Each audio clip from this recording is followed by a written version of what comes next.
upang mapanatili ni Melvin Jerusalem ang kanyang WBC World Minimum Weight title laban kay Yakul Wakusi ngayong May 16, 2026 sa Emperor's Palace, South Africa.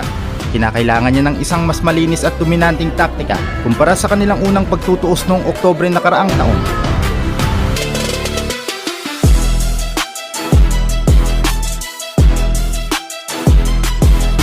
Narito ang isang teknikal na paghimay sa mga estratehiyang dapat ipatupad ni Jerusalem at ng kanyang trainer na si Michael Domingo. Number 1. Pagbuwag sa depensa ng southpaw sa pamamagitan ng right hand dominance. Si Kusi ay isang agresibong southpaw o kaliwete. Sa boxing, ang pinakamabisang sandata laban sa isang southpaw ay ang malakas na right straight at pamatay na kanang uppercut. Dapat laging nasa labas ng kanang paa ni Kusi ang kaliwang paa ni Jerusalem upang makalikha ng diretsyong anggulo para sa kanyang kanang kamao. Counter punching. Sa unang laban, mabilis at marami magbato ng suntok si Kusi. Dapat abangan ni Jerusalem ang pagbitaw ng jab ni Kusi upang salubungin ito ng isang overhand right sa ibabaw ng depensa ng South African.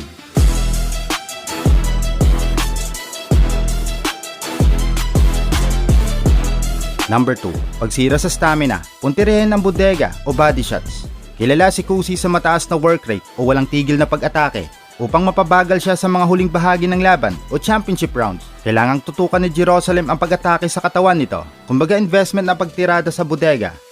Ang pagpapatama ng left hook sa atay ni Kusi habang ito ay sumusugod ay magpapadapa sa enerhiya nito. Malilesen ang pagiging malikot ni Kusi sa loob ng lona na magbibigay kay Jerusalem ng tsansang kontrolin ng distansya. Paggamit ng ring generalship at lateral movement. Sa unang laban naging pisikal ang bakbakan dahil sumabay si Jerusalem sa pakikipagbuno sa loob. Mapanganib ang pakikipagpalitan ng mukhaan dahil pwede paboran ng mga hurado ang agresibong yakap at tulak ng South African na boksingero.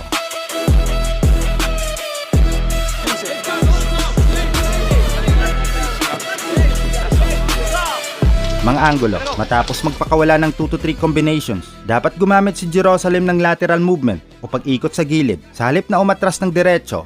Paggamit ng agwat o distance control, gamitin ang epektibong jab upang panatilihin si Kusi sa dulo ng kanyang suntok at pigilan ang pagpasok nito sa infight. Controlled aggression. Hindi dapat magpadalos-dalos si Jerusalem upang hindi kapusin ng hangin sa round 8 hanggang round 12. Dapat niyang piliin ang mga kalidad na suntok kaysa sa dami, kumbaga quality over quantity. Ang pinakasusi ng kampo, gaya ng binitawang pahayag ni Coach Michael Domingo, bawal ang maging kumpiyansa dahil nasa dayuhang bansa tayo. Ang pinakamabisang paraan upang manalo ay ang pag-score ng knockdown o tuluyang pag-knockout kay Kusi. Kung aabot ito sa decision, kailangang malinaw at walang pagdududa ang bawat round na mapapanalunan ni Jerusalem gamit ang mas malalakas at masilyadong mga patama.